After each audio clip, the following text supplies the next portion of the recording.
Assalamu alaikum. I'm Bakhtavar, your English teacher for class 4. We are doing online classes because of coronavirus so that you can stay at your home and still study. Today we are going to talk about unit number 7, topic the flying machine 2. I have written some points over here so that you can have some sort of idea before reading or after reading कि हमने इसमें क्या पढ़ा था या what we are going to read in the story. ठीक है, हमने ये पहले भी पढ़ी है, ये इसका पार्ट 2 है. जहाँ पे हमने पार्ट 1 ख़त्म किया था वहीं से हम कंटिन्यू करेंगे. Page number 60, unit number 7, the flying machine 2. First of all we have got some words. The first word is gust, a sudden rush of wind. एकदम से हम कहते हैं ना आंधी आई है, बहुत तेज़ हवा चल रही है, वो जो उसका एक वेव आता है ना उसको गस्ट कहते हैं. hurled, thrown with great force, मतलब ज़ोर से किसी चीज़ को फेंकना या किसी चीज़ का ज़ोर से गिरना. shot, to move quickly or suddenly. splash, the sound made when somebody or something falls in water. tilted, a position where one side is higher than the other side. tremendous, extremely powerful or great. अब हम इसकी reading start करते हैं. Wait a minute, said Sami. His uncle looked round. Behind the glider there were 10 boys, all friends of Sami. Sami raised his right hand, then he shouted, now come on boys, all together push. अब आपने flying machine 1 में पढ़ा था कि uncle Salim को glider में बिठाया गया, but he was very much sure that glider is not going to take off at any cost because it had no engine, it had no perfect wings जिस पे वो हवा को सर्वाइव कर सके. So it was just going on the sake of just a boy who made the glider. अब होता क्या है कि वो उसके बाद उनको उसको बताते हैं कि तुम इस पर थोड़ी वर्किंग और करो. वर्किंग करने के बाद वो दोबारा से अंकल सलीम को ग्लाइडर में बिठाता है. और क्या होता है कि जब अंकल सलीम बैठ जाते हैं तो just before the take off he look back और उनको क्या नज़र आता है कि वहाँ पे 10-11 लड़के खड़े हुए हैं who are going to push the glider. And when they will push the glider तो क्या होगा, glider will be in the air. अब वो जब देखते हैं तो थोड़े परेशान हो जाते हैं और समी की आवाज़ सुनते हैं. समी कहते हैं जी धक्का लगाओ इसको. The boys all pushed and before Uncle Salim knew what was happening, the glider had been hurled over the rock and had started to fall at great speed towards the fields below. अब जैसे ही उसने आवाज़ लगाई कि जी धक्का लगाओ तो सारे लड़के धक्का लगाते हैं उसको और इतनी ही देर में वो उस पत्थर से ग्लाइडर फिसलता है और हवा की तरफ रवाना हो जाता है. और जैसे वो हवा में जाता है तो तेज़ी से वो ग्लाइडर नीचे की तरफ फसलों में जा रहा होता है. Uncle Salim let out a shriek and pull the rod towards him. Uncle Salim जो हैं वो एकदम चीख मारते हैं और ग्लाइडर को अपनी तरफ खींचने की कोशिश करते हैं. The glider straightened up. Glider जो है उनकी स्ट्रिंग खींचने से सीधा तो हो जाता है, but in a second a strong gust of wind cot hold of it and it flu up into the air. Of course the glider was not strong, it was just made of all those bamboo sticks and papers and stuff. होता क्या, जब हवा का एक झोंका आता है ना इतनी ऊंचाई पे तो वो झोंका उस ग्लाइडर को अपने साथ ले जाता है. Hurrah! shouted Sami and the boys. Well done! shouted all the boys, all the people looking on. Uncle Salim did not shout. His face was white with fear. The glider was going higher and higher. Below him he could see the town and the river and the road curving away towards the city. अब वो जब हवा में जाता है और हवा glider के ऊपर गलबा पा लेती है, the air was more dominant on the glider, तो होता क्या है, समी को तो बहुत एक्साइटमेंट हो रही होती है कि मैंने ये बनाया और देखो कितना अच्छा उड़ रहा है, जबकि the fact is that the glider was not able to control the air pressure. अब अंकल सलीम का जो चेहरा है वो खौफ से सफ़ेद होने लग जाता है और वो जो है ग्लाइडर ऊपर से ऊपर हवा के साथ जाई जाता है और उनको सारी जो सिटी है, सारा टाउन, उसकी गलियाँ, उसकी सड़कें, उसकी फसलें, हर चीज़ दूर से नज़र आ रही होती हैं. He pushed a loop of string down and the glider started to turn. He pushed the other loop down and it started to turn the right way. These strings work well, said Uncle Salim out loud, and I am becoming quite a good pilot. अब uncle Salim क्या करते हैं, उसको अपने control में करने के लिए उसकी एक स्ट्रिंग खींचते हैं, फिर दूसरी स्ट्रिंग खींचते हैं. अब होता क्या है, वो ऊंची आवाज़ देके शाउट करके समी को नीचे मेक श्योर करते हैं कि वो सुन ले कि जो उसने स्ट्रिंग्स बनाई थी वो बहुत अच्छी बनाई थी और ये बहुत अच्छा काम कर रही हैं. Uncle Salim push down the left foot again but nothing happened. लेकिन होता क्या, अंकल सलीम जब अपना पाँव, क्योंकि उसने क्या कहा था समी ने कि आप जब लेफ़्ट पाँव दबाएंगे तो ये लेफ़्ट की तरफ मुड़ जाएगा और जब राइट पाँव दबाएंगे तो ये राइट की तरफ मुड़ेगा, लेकिन ऐसा नहीं होता. He look down and notice that the string had broken. अब अंकल सलीम नीचे देखते हैं तो उनको पता लगता है कि जो स्ट्रिंग है वो टूट चुकी है. Oh my goodness, he said to himself, now what shall I do. वो कहते हैं कि ये क्या अब हुआ है और मैं मतलब इतनी ऊंचाई पे आ गया हूँ, what am I able to do now. The glider was rushing along at great speed, glider बहुत तेज़ी से चल रहा था हवा में। अहेड ऑफ हिम, उनके सामने, hundreds of feet below, he could see the first houses of the city, उनके सामने जो शहर है, शहर के शुरू के घर नज़र आना शुरू हो गए थे। The glider rushed on and on, glider चलता गया। I wonder if I can mend that string, मैं सोचता हूँ कि शायद मैं इसको किसी तरह से ठीक कर सकूँ। Said uncle Salim to himself, uncle Salim ने अपने आप से कहा। He leant over and try to catch the end of the string, वो आगे बढ़े और उन्होंने स्ट्रिंग का कोना पकड़ने की कोशिश की। But suddenly the whole glider tilted over on its side, लेकिन क्या हुआ, वो जो पूरा ग्लाइडर था वो एक तरफ मुड़ गया। Uncle Salim fell off his seat and just manage to catch on to it with one hand. अब क्या होता है कि जैसे ग्लाइडर पूरा एक तरफ मुड़ जाता है तो अंकल सलीम भी फिसल जाते हैं अपनी उस वो जो उन्होंने पीस ऑफ वुड पे वो बैठे होते हैं जिस पे, और बहुत मुश्किल से मैनेज करते हैं कि उसके साथ जुड़े रहें। He shrieked aloud, help, help, but there was nobody to help him. Slowly and painfully, Uncle Slim pulled himself towards the machine.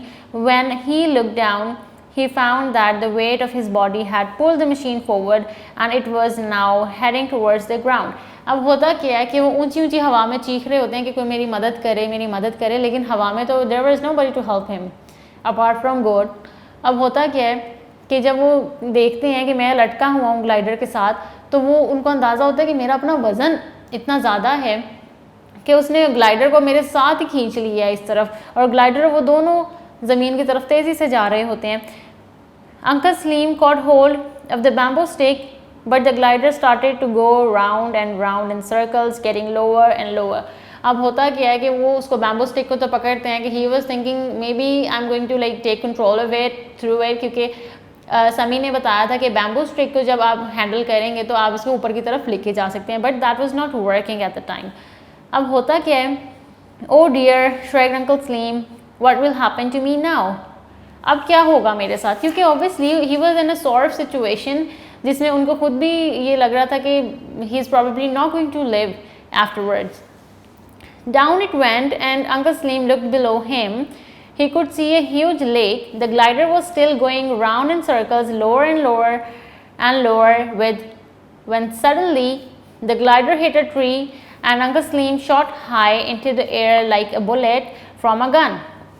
अब होता क्या है कि अंकल सलीम सोच रहे होते हैं कि पता नहीं अब मैं बचूंगा, am I going to survive और नॉट। इतने में क्या करता है, ग्लाइडर जो होता है वो एक दरख्त के साथ टकराता है और अंकल सलीम उस ग्लाइडर में से ऐसे बाहर निकल के गिरते हैं जैसे गोली निकली हो किसी गन के अंदर से। ही landed with a tremendous splash. Tremendous हमने पढ़ा था, इसका क्या मतलब था, बहुत ताकतवर, ज़ोर से, तेज़ी से, वो बड़ी तेज़ी से पानी में हिट होते हैं और उनके हिट होने की आवाज़ आती है, splash.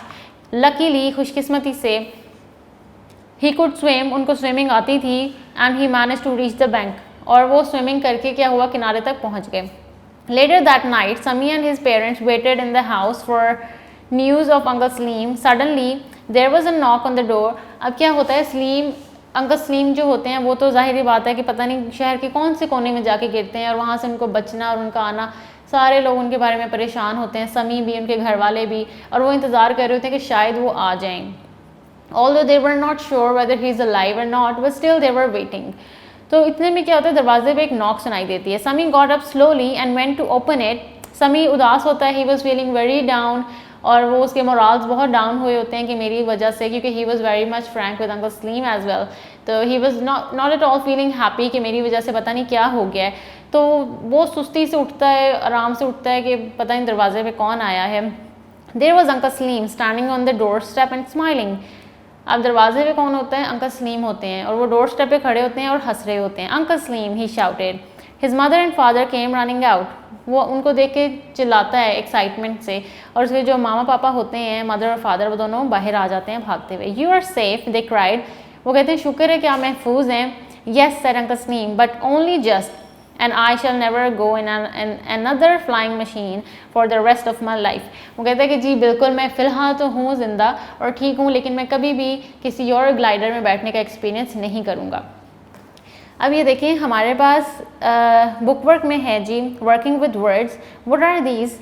Guess some may have two correct answers, something that keeps us warm at night. अब हमें क्या उन्होंने दिया, ये is the sort of riddle, जैसे हम घर में भी पहेलियाँ पूछते हैं कि बताओ ये ऐसे है, ये ऐसे, इसका कलर ऐसे है, बताओ क्या बनता है। तो ये भी इसी तरह से है, keeps us warm at night, रात को सोते हुए हमें क्या चीज़ गर्म रखती है, दैट्स अ ब्लैंकेट।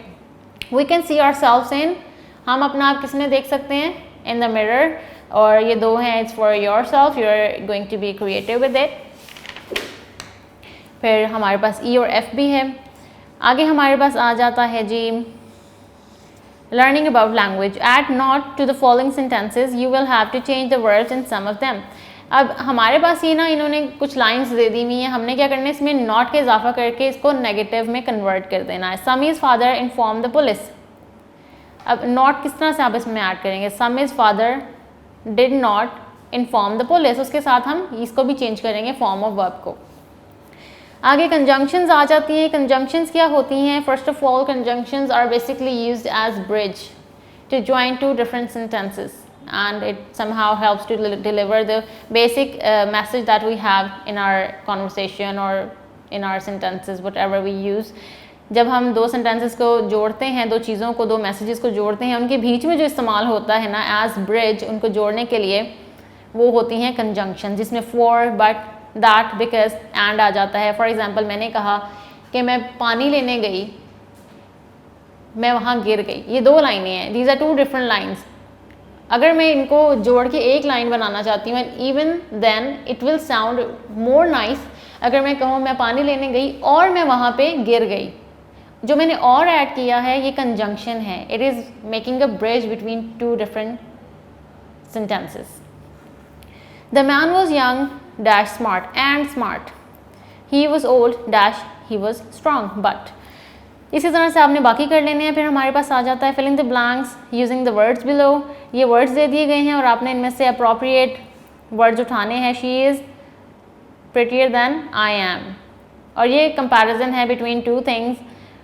ये एडजेक्टिव्स में चला जाता है, कंपैरेटिव में चला जाता है। एडजेक्टिव्स भी 3 टाइप्स के होते हैं, सिंपल, कंपैरेटिव और superlative.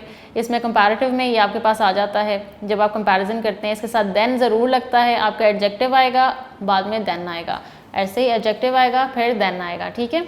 Alright, now we have got some words here. The first word is hurl, that means throw, किसी चीज़ को फेंकना। Mend, repair, tremendous, great, powerful, ताकतवर, ह्यूज, मैसिव। फिर आ जाता है श्रेक, दैट मीन्स स्क्रीम, चीखना। कैच होल्ड, ग्रिप, किसी चीज़ को पकड़ना। Now we have got some word sentences. Rest, sorry ये मैंने गलत किया, rest, air, feels, speed, glider.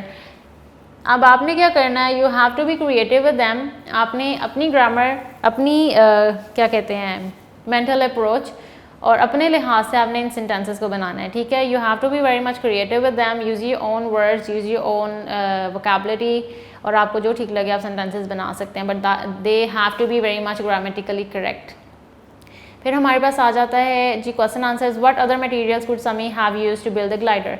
He could have used plastic sheets, steel wires and steel rods. Who pushed the glider off the rock? The boys pushed the glider off the rock.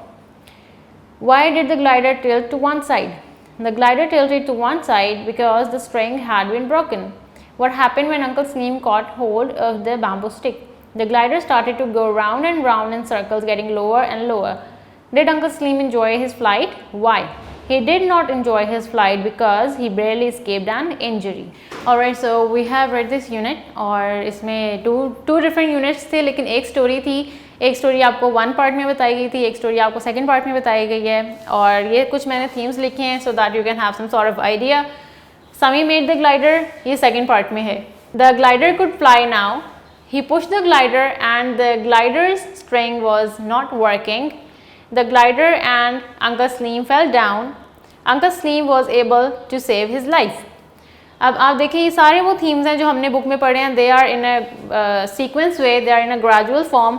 अब आपने क्या करना है, इसमें अगर कुछ questioning है, कुछ क्वेश्चन आंसर्स हैं जो आपको लगे कि आप क्रिएटिवली कर सकते हैं, वो आपने ज़रूर करने हैं, और सेंटेंसेस आपने खुद से बनाने हैं, वोकैबुलरी आपने याद करनी है। और if you will have any sort of question in your mind, you can call you in charge and ask her any time. Best of luck, thank you.